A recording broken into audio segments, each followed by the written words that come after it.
If I could ask you please to keep your microphones on mute during the webinar to avoid any feedback issues and background noises, that will be much appreciated. We and the presenters do want to hear from you. There will be plenty of time for questions at the end. Please feel free to stick your hand up, shout out, or use the chat function. I'll be keeping an eye on it. For those of you who've joined us during the intro, welcome, and I'm delighted to introduce Alfredo, Lindsay, and Leah. Hi, Tom. Thanks very much for that introduction, and thanks everyone for being here today. Today, as Tom mentioned, we are excited to present to you some of the results of the phase 1 work that we have done over the last couple of months. This project has been brewing for a while. We talked to GTA partners a while back on the concept and whether this was a good idea to get started working on. The answer was yes, and so we got started. So today, we are coming back to you to present some of those results. This is the name of the report that we just published. We are going to get back to it, assessing seafood supply chains, need public-private partnership to support companies in assessing IUU fishing risk using vessel data. And as Tom mentioned, this is part of the supply chain risk tool project. So when we refer to the SCRT, it's still to the project. We yet have to determine the name of the final product. So let us get started. Just a brief outline of what are we going to do today. First, a quick introduction of the challenges of assessing risk of IUU fishing in supply chains and how the supply chain risk tool project is framing a potential solution. Then we are going to go into our results from phase 1, which included 2 main lines of work. User research, we went out there and talked to a lot of you and a lot of other stakeholders, and a pilot project that, as Tom mentioned, was with the ISSF Proactive Vessel Registry. And finally, we are going to go to the conclusions. What is our long-term vision and what are some of our next steps? I'm giving you a little more clarity on the timeline because this is going to take some time if we want to design it properly with all of you and in a way that is effective for helping operations. So, no need for us to talk too much about IUU fishing. We all know that it is a big problem. We all know that it affects disproportionately developing countries. And because of that is that industry plays an even more important role as stewards to help combat it. And it's not that the industry needs to police, but industry can help preventing these products from entering into their operations. And so one very clear example is today, we are here with GTA. And just as a reminder, with the 5-year strategy that includes eliminating IUU fishing from global supply chains in the 25 PST. And just to put this in context, there are 3 pillars to the strategy: transparency and traceability, environmental sustainability, and social responsibility. And as you might notice, and maybe the letters are a little too small here, but you might have noticed at some point that IUU fishing is not explicitly included in any of this. And the answer to that is because IUU fishing permeates all of this. It's a cross-cutting issue. It has to do with transparency and traceability on the data that we need to be assessing it properly, with environmental sustainability in the way in which we manage these fisheries and ensure that we are setting sustainable harvest strategies, and in social responsibility because of the tight relationships between IUU fishing and just social issues. So, but even though industry, you have made a lot of progress through these frameworks, through these commitments, even through going back to your supply chains and increasing traceability and transparency, when talking to different stakeholders, we learned that there are still 2 main challenges. And this is in part what we presented the last time we were here as well. Those 2 main challenges are, there are too many data sources out there. It's not only enough to gather that information from suppliers, but it is also needed to verify that information is accurate and that effectively doesn't have IUU fishing associated. There are just too many data sources and it requires a lot of time to be up to date. But the second challenge is also that once operations start happening at sea, once we try to see what happens at sea, it has been virtually impossible to do it in a systematic way. Even though now we have the technological capacity, and here the example is the Global Fishing Watch map, to observe what is happening at sea with many of these vessels, it really requires a lot of time, a lot of resources, database maintenance, often technical expertise that is not available, and ultimately also guidance on how you act upon some of these results. So those are some of the main challenges that through our first phases of work, not even before the user research, we identified as the two main challenges and what motivated us to start this project. So what are we proposing that could solve these issues? Well, we are proposing something called the Supply Chain Retool Project. And again, the name of the product is still to be defined. But basically, it consists of 4 conceptual steps. The first one is helping companies compile information on source vessels and or fleets and or ports or any level of detail that they can get to.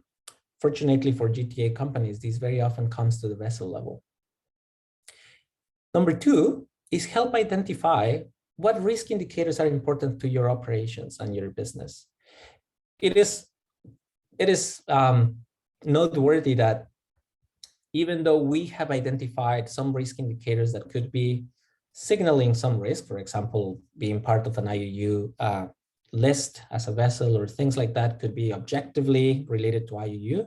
Many of the other things are subject to interpretation, like whether you have licenses to operate in a place or licenses to do transshipment, and whether you can verify that at sea, and whether that is a risk component for you and your operations.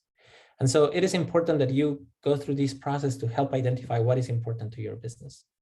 Number 3 is providing access to that data to verify that those indicators are being met. And number 4 is providing some guidance on what happens once you have identified these gaps, including gaps in information. So we'll take a brief pause and introduce you to who are the partners behind the Supply Chain Retool. And here, please allow me to introduce you to Lindsay Jennings first, our colleague from Fishwise. And I will let you share a little bit of why Fishwise is interested in this partnership and what are you contributing, trying to get out of it. Thanks, Alfredo. Hi, everyone. My name is Lindsay Jennings. I'm a senior project director at Fishwise in our traceability and counter IUU division. As some of you may know, we're a nonprofit sustainable seafood consultancy, and we work in a number of ways that I think really complement this project. We partner with industry to try to help them create responsible seafood programs, which include due diligence activities and mitigating risk. We build and participate in multi-stakeholder collaborations across NGOs, industry, and government. We try to further knowledge in the field as well by really translating science and policy, risk assessment analyses into sort of practical, actionable advice and guidance. So with respect to the project, I think Fishwise really hopes to contribute and leverage our longstanding relationships with many within the seafood industry, leverage our deep-rooted understanding of data collection and traceability systems, as well as running our own risk assessments. But what we're most excited about is really what Alfredo was mentioning, taking that those results and actioning them in the next steps, and the really having impact on the water and helping sort of make your operations and a little bit more efficient and effective and impactful. Thanks. Thank you, Lindsay. Now let me turn it to Leah Buckley, our colleague from Global Fishing Watch. Thanks, Alfredo. Hi, everyone. My name is Leah Buckley, and I'm a product manager at Global Fishing Watch based in London. And for those of you who don't know us, Global Fishing Watch is an international NGO with a mission to advance ocean governance through increased transparency of human activity at sea. And we do this through a number of ways. Most principally, we work to enhance transparency by adding open data through our work with individual countries, as well as through international policy mechanisms and industry engagement. Second, we do research and development around how to make sense of that data, so mostly AIS and VMS, how to make sense of that data in new ways and how we can use it, how it can be used to inform decision making. 3, we develop tools and products, which is part of the work that my team does to provide insights for different user groups, ultimately to enhance the accessibility and understanding of how to use that data. And finally, we support capacity building and technology transfer in country and through collaborations with partners to support effective monitoring, control, and surveillance. And our role in this project, so we're bringing our expertise in machine learning and engineering to create a tool that we hope will be useful and used by industry. And I would say our motivations for engaging in this work is to look to see how we can collaborate with industry, ultimately to support our transparency work with governments. So how we can work together to see systematic change. And also to put our data and analytics into more hands that can influence change on the water. Yeah, so really happy to be here and looking forward to the conversation. Thank you. And I'll do quickly the ones for Stanford Center for Ocean Solutions. We are very interested in this project for two main reasons. First, because we really are bringing in some of the scientific expertise on how to think about some of these indicators and curate through them, prioritize. But second, because we have a track record of trying to bring science to policy making and to decisions. And this is just at the perfect intersection of that. And Fishwise and Global Fishing Watch are just the right partners to do that. And in terms of the Friends of Ocean Action, I am also representing them. I am a fellow with them. And basically what we are interested on is just to help solutions be scaled, be amplified. And this is exactly our role in this project. We are trying to make sure that this project gets adopted, gets out there, and that people build a community around it so that it is co-designed by the stakeholders that it needs to be. So with that, let me tell you a little bit more of how are we planning to build this. We have conceptualized this in 4 phases. The first one was the conceptualization phase, which has been running for a couple of years now, in which we were basically going out there and asking people whether this was a good idea or whether there was a real need in here. Second, we went to the engagement phase, which is what we just finished in March this year, in which we did 2 things: initial user research and stakeholder engagement, and second, test our ability to match data with vessels and estimate IUU indicators. And that is actually what we are going to be talking about today. I will leave the last 2 phases for the end, for the recap. But just for you to know, we are now building the tool. Well, we are now building the data solution, and then we are going to be testing and refining. And the thing that I want to leave you with at this point is that we really want this to happen with users and with user input, and to iterate and to make sure that this is useful. So what did we find? What was our user research results? Just for you to know what we did, who did we talk to? Mostly seafood companies, including processors, exporters, importers, and buyers, retailers. Third parties, including NGOs and consultants. And here we want to be very specific. It is not any NGO, it is NGOs who support industry in performing. Oh, someone unmuted. Am I unmuted now? Yeah, you're unmuted. Oh, sorry. How did we reach out? First, through an online survey. Second, a follow-up semi-structured interview. And third, we convened an expert community workshop in February, I think. And what did we ask about? Current practices, resources, challenges, motivations for assessing IUU risk. And we really also wanted to get feedback on some of the risk indicators that we were proposing and the due diligence strategies that could happen after you assess them. So let's just start with, why are people interested in assessing IUU fishing risk? Over 75% of respondents indicated that their company has policies and increasing commitments to assessing IUU fishing risk and to eliminating it from their operations. And this is very important because this is something that comes from the companies, voluntary commitments, and just recognizing the importance of the issue for the sustainability of their own business. Second, it's of course company reputation, not as important as company policies and commitments, but it's still something that is very present, especially because we have seen some recent news releases and other media outlets highlighting that there's not enough being done, when in fact, all of these coalitions and all of these commitments are actually have been going for a while. So it is important always to highlight this. Third, customer client demand. regulations like the Seafood Import Monitoring Program in the US, but other regulations also in the European Union and other countries, certifications, media exposes a little bit more explicitly, and finally, NGO influence. It really seems like there's a little bit of that, but not really. And just the result to highlight from this is that the company policies and commitments are the main one. So how does it happen? And although most companies that we spoke with indicated that they assess risk internally, often even complementing it with third parties that help them just evaluate different parts of their supply chains, our team found that there's a wide spectrum of formality, of regularity, of proactiveness in how they do this. So it goes all the way from informal, where there is not a clear definition of risk or methodology, where there is supplier level versus fisheries level risks. There's nothing at the product level or the vessel level. And most of the times it is reactive rather than regular. Then there's informal, which is actually the one just in between the informal and the formal, which is often outsourced to trusted advisors.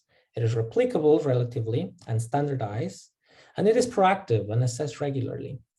And so one of the things and key lessons from this is that there is no standard way to doing IUU fishing risk assessments. And that is one of the key needs. How can we standardize some of these processes? In terms of the barriers, we found a couple. First one is the lack of available information to assess IUU fishing risk.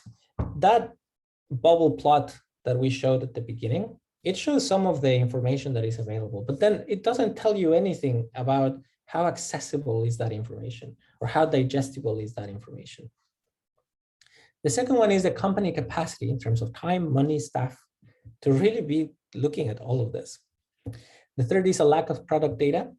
Some companies, as you know very well, are further along that pathway on traceability and transparency. It represents a lot of work, and the industry is making progress overall, but there's still some spots where we need even more data. Then there's a question about trust in that data, the cost of maintaining and doing all of this. And in general, it is about capacity and about expertise and about data. So if something like the supply chain risk tool could help companies, how can it do it? Well, first, we think that it could help support regulatory compliance by verifying activities at sea. Of course, help with the reputational risk in accordance with companies' policies and commitments. Third, and very importantly, streamline and bring consistency to companies' assessments. And fourth, allow to prioritize supply chains in need of attention, almost in real time if we are able to do it at the vessel level.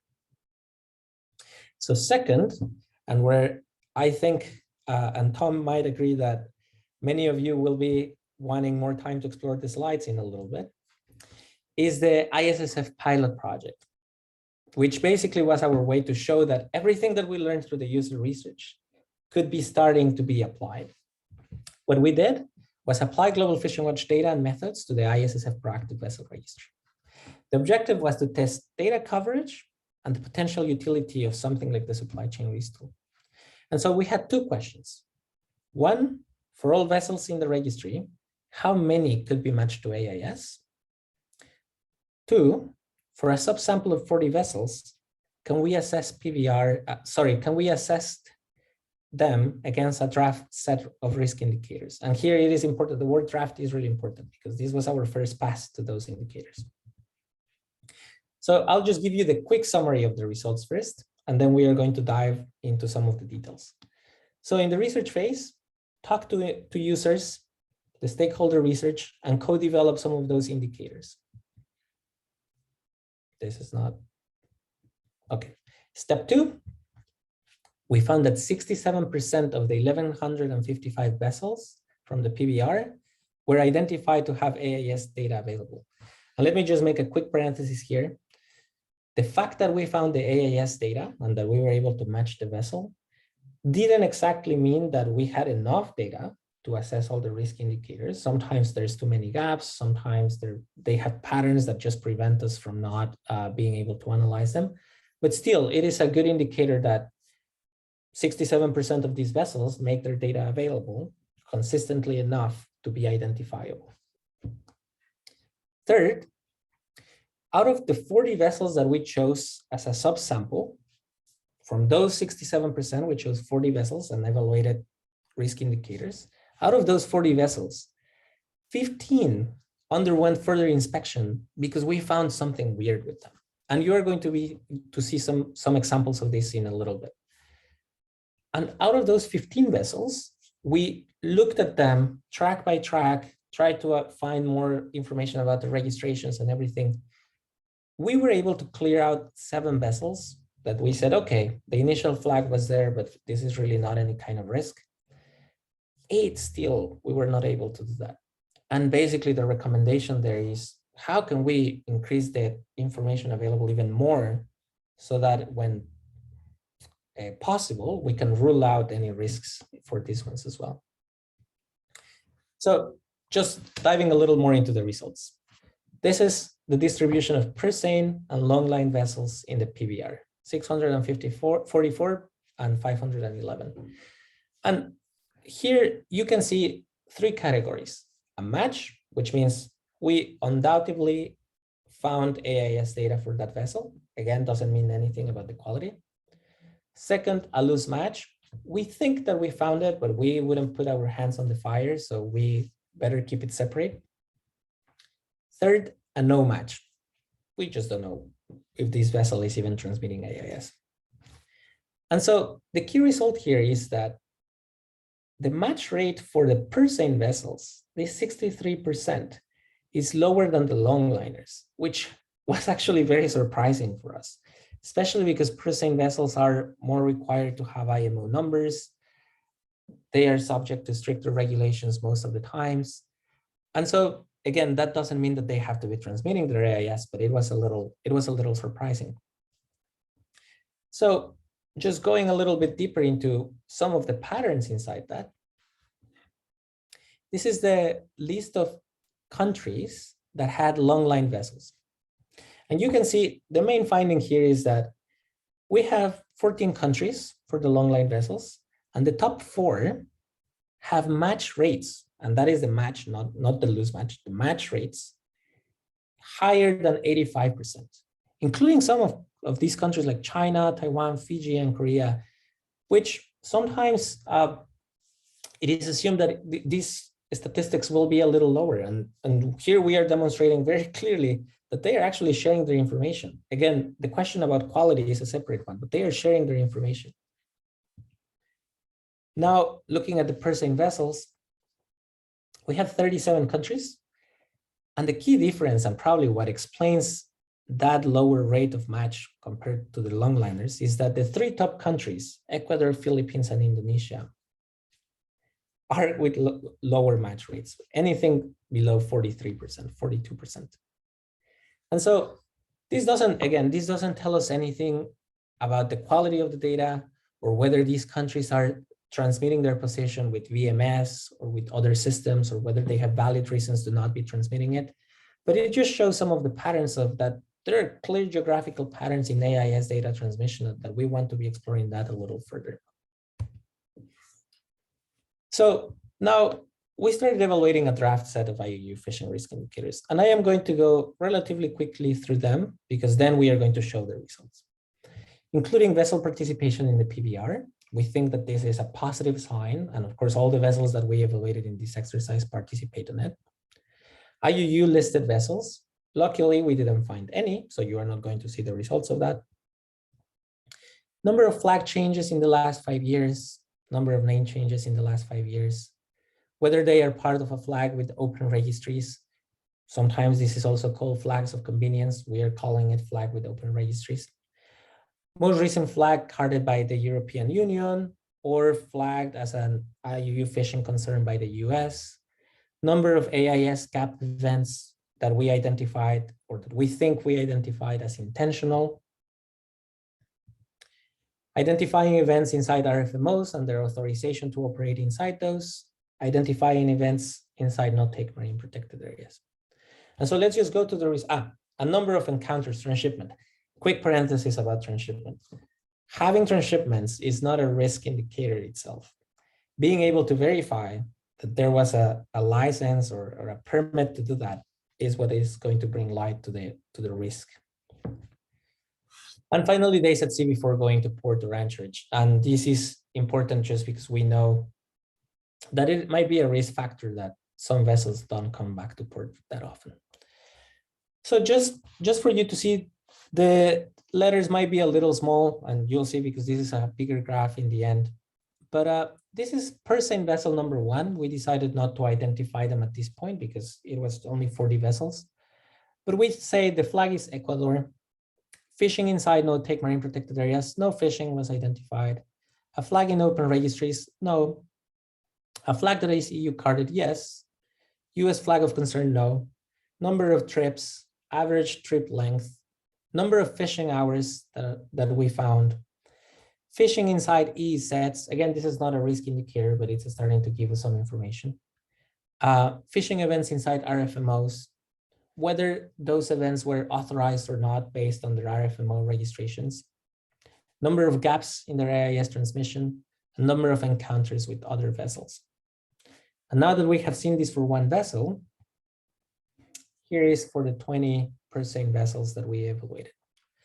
And I'll probably give you a moment to scan some of this, and then I'll take a couple of examples.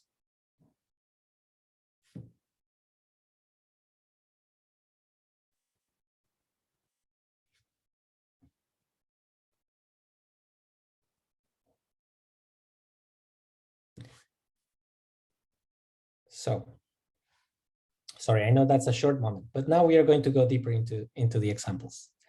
Let's take per seine vessel number 5. This vessel was flagged to Korea, and in 2018, it changed flags to Senegal. We found that when it was flagged to Korea, it fished inside a no-take marine protected area.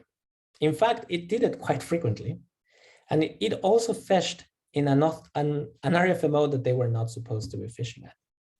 So our algorithm said, please inspect this vessel. When we did, we figured out that in 2018, it changed to Senegal, which is a US flag of concern. But basically, after that change, which we assume is also change in ownership, it didn't fish ever again inside a marine protected area. We think that this is some spillover from, like, these operations within unauthorized RFMOs is some spillover from the operations before. And basically, it is doing great. So we ruled out IUU fishing risk for this vessel based on that observation. Per seine vessel 15. The risk flag that we triggered, that triggered our further inspection, was that it had over 30 gap events, what we thought that were intentional gap events. We went on and analyzed the track, tried to figure out what is happening.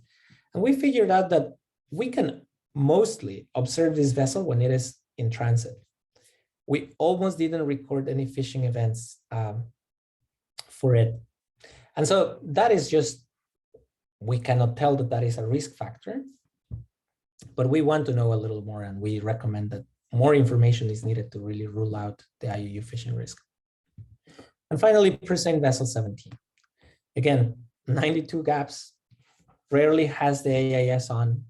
It has been just further recommended for inspection. And we can keep going like this.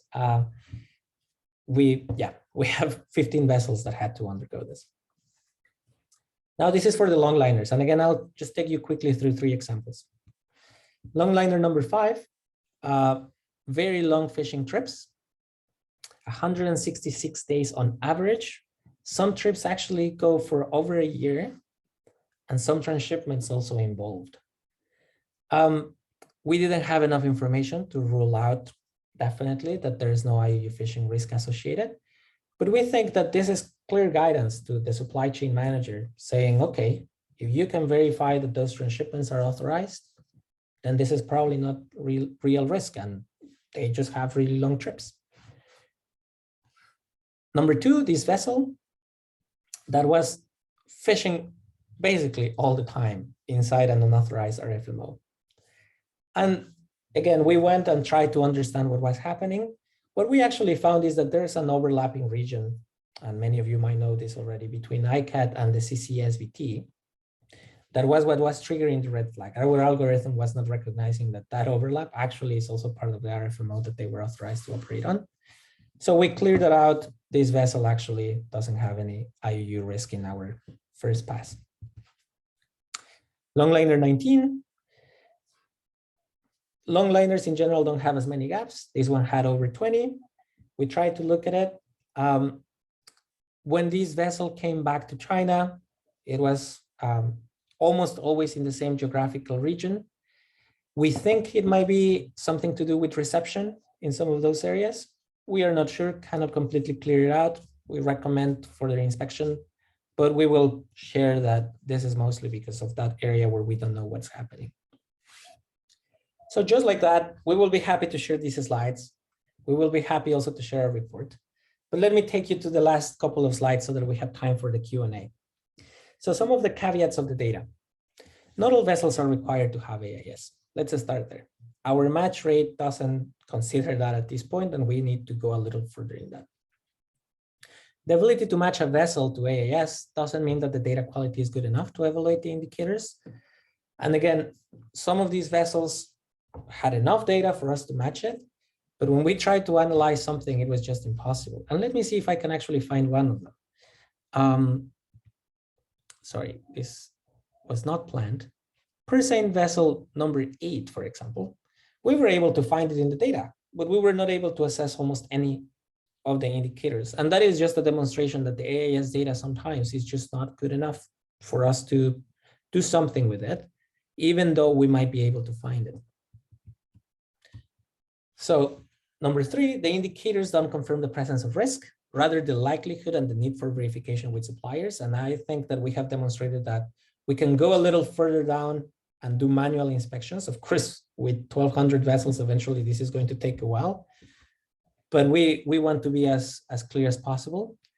Third, the thresholds to evaluate risk for this exercise were completely arbitrary and a draft used for the pilot. And of course, we want to be designing this with the users. Global Fishing Watch also has access to VMS data for some of these countries, which was not included in the analysis. And again, taking us back to that graph with the countries, might be able to further elucidate that some of these countries actually are more in favor of transparency. And finally, some of the ISSF pilot takeaways. Yes, we had enough AIS coverage to provide some initial insights using the Global Fishing Watch data. So if we think about our big objectives at the start of this phase, yes, it is possible to evaluate IUU fishing risk using this data. Second, we learned that information gaps are a potential risk, particularly for those vessels that we found the data and we couldn't say anything. Third, some indicators require interpretation by the user, just like transshipment or even more information. Fourth, the thresholds and indicators will be refined with stakeholders. And fifth, there are very valid reasons why a vessel could not be matched, and it is worth investigating why and understanding. And let me expand on this one a little more. There are also very valid reasons for vessels to turn off their AIS in some situations, and we need to be understanding those a little better as well. Just to summarize, all of this has been published in a report last week. We will be happy to share it. We have a full report that goes through all of these results in detail. We have a summary report that is much shorter than that, so it might not have as much detail, but it gives you the main content. And just as a reminder, now we are here. We are in the building phase. It's going to take us around 1 year to really keep refining these indicators, keep refining the needs, explore integration of these data with existing platforms. We are working on an integration with Fishwise in their current systems and some of the partners that they work with. We also want to start understanding opportunities for how can this tool maintain itself in the long term. And eventually we are going to move into the testing and refining phase. We really want to iterate on this. And that is going to come hopefully out by mid-2024, when we are going to feel like we are ready to launch something and let it grow. But that timeline might change depending on how we discover needs and solutions. So just a call for action to finish up today. Please participate in upcoming research.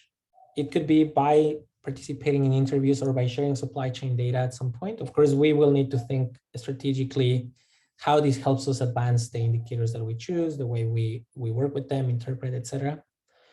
Read the report and share feedback on the indicators, the interpretation that we did, and reach out just for conversations to learn more. So with that, I will leave it there, and thank you. We will be happy to take questions, and Leah, Lindsay, and myself will be teaming up to try to give you the best possible answers. Thank you very much indeed. Really, really fascinating. Very happy to open it up for questions.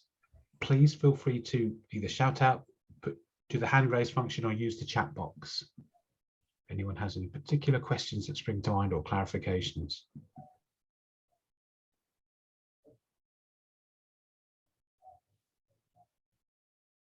Oh, one's come up. Are there any plans to extend the pilot with sort of a second phase to include more PVR vessels?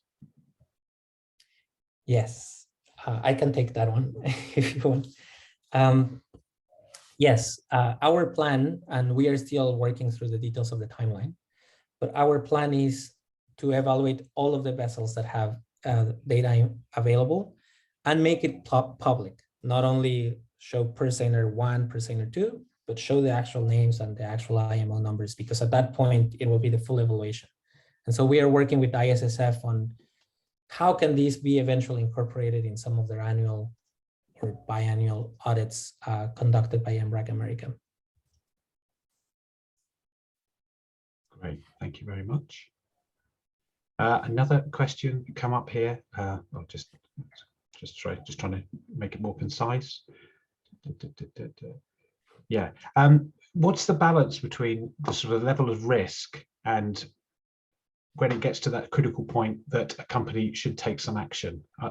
Obviously, I think the question regards the fact that the 12 points are still draft. So are they going to be like cutoff points, or is it going to be dependent on the individual?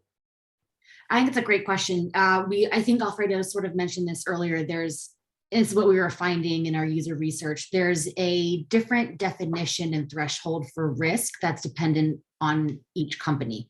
So it's a little bit of a draft answer, unfortunately for now, but I think that's a decision that we would, Fishwise, someone who partners with industry, would be very happy to work with them and define that. But the level of threshold of, we need to engage versus we need to completely change sourcing it's going to be dependent on what the company deems most useful and responsible to meet their own policies and commitments. That's something that I don't think we would necessarily be extremely prescriptive on, but we would definitely be happy to work with companies to say, here's a suite of options that range from low touch, high touch, that we would work with and help guide, but that's going to be a company's ultimate decision, whatever meets their policies, commitments, or that their sustainability team or leadership team is comfortable making. Hopefully that answers the question a little bit. Yeah, there was a thumbs up, Lindsay. Okay, good. Thank you. A question from Cynthia Pacifical. Is the report public, and can you share the link in the chat? Yeah, Cynthia, I emailed it yesterday in the reminder email, but I will put it in the chat as well. So I'll find that. Scrolling down. Yeah, another question. What can we do to get our vessels involved?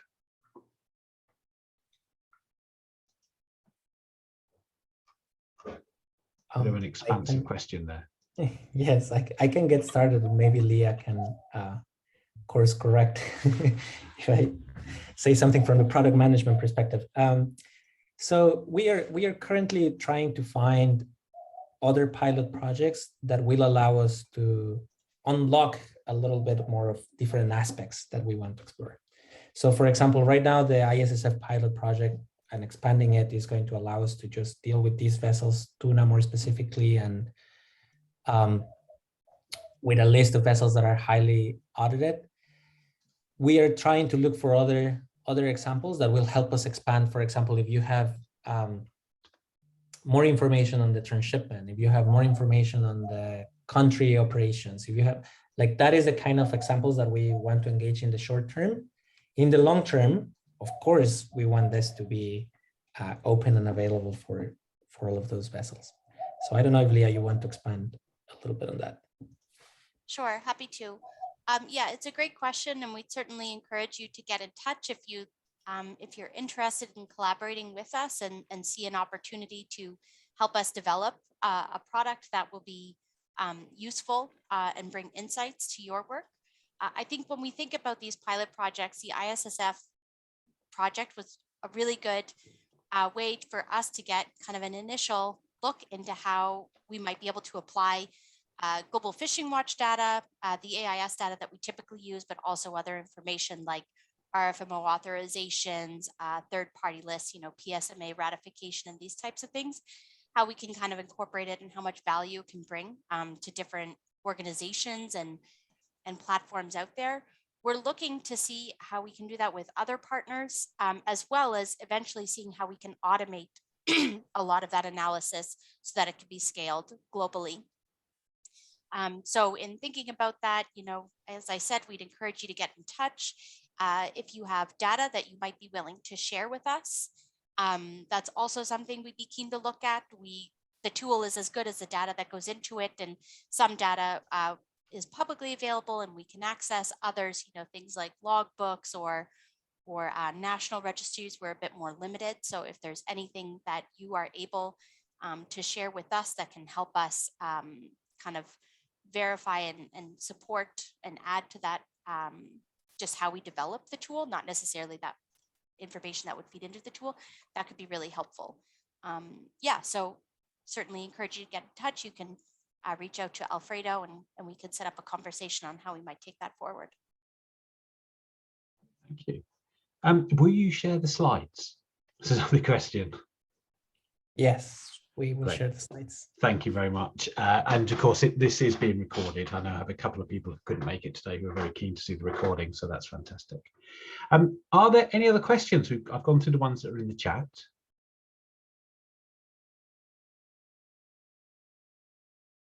No. Okay. Well, I will call it quits then at that point. Thank you very much indeed for joining this joint webinar. Special thank you to Alfredo, Lindsay and Leah for presenting and answering the questions. If you do have any feedback or if you've got any questions that come to mind afterwards, please don't hesitate to let me know. I've got Leah, Alfredo, Lindsay's email details, and I'm sure I can put you in contact with them. So I will just say a final big thank you to our presenters and thank you to our attendees for coming along. Thank you very much indeed. Thank you, Tom. Thank you so much. Thanks, Tom. Everyone. Thanks, everyone. Cheers. Thanks, Tom.